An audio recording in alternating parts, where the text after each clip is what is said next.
Stephen Strange is a neurosurgeon, one of the top, if not the top neurosurgeon in New York City. And he's a materialist. He's materialistic in terms of his values. He's a skeptic. And he's really just about living a selfish, narcissistic life. And then he gets into a car crash that mangles his hands, and that sends him on a journey looking for healing for his hands. And that journey ultimately leads him into a world of mysticism and magic.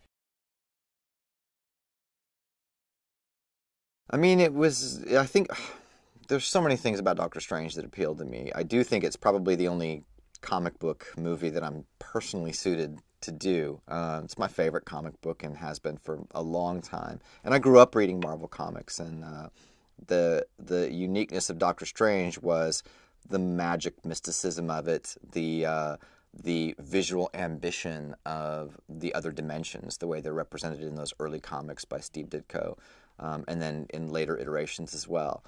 So the presence of the supernatural, in short, was always fascinating to me and interesting to me, because that's not something you often get in comics, at least not comics from that era.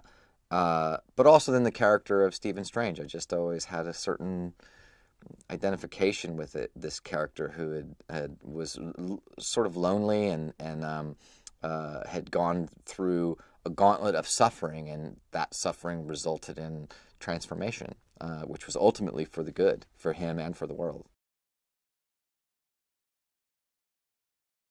I don't think there's anyone who could have done better in the role than Benedict, and it's for three reasons. Number one, his raw talent as an actor. There are very few actors that can give you as many interesting choices in any given scene as Benedict. He is a first-class actor all the way.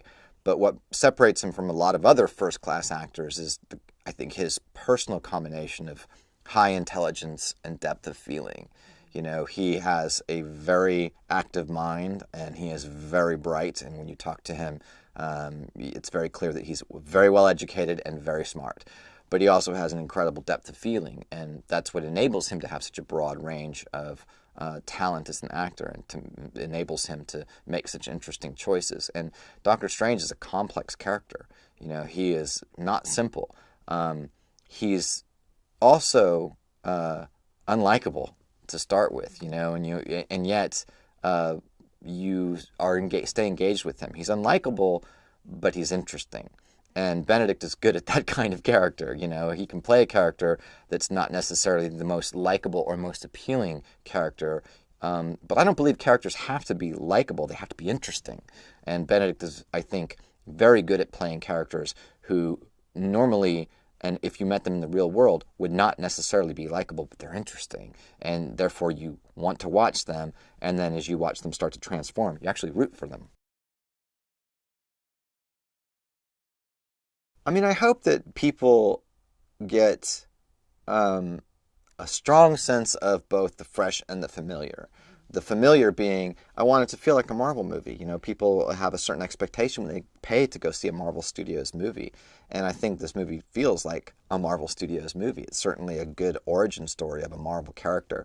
But I also want it to feel fresh and new. I think that audiences are ready for Marvel to do some unusual things.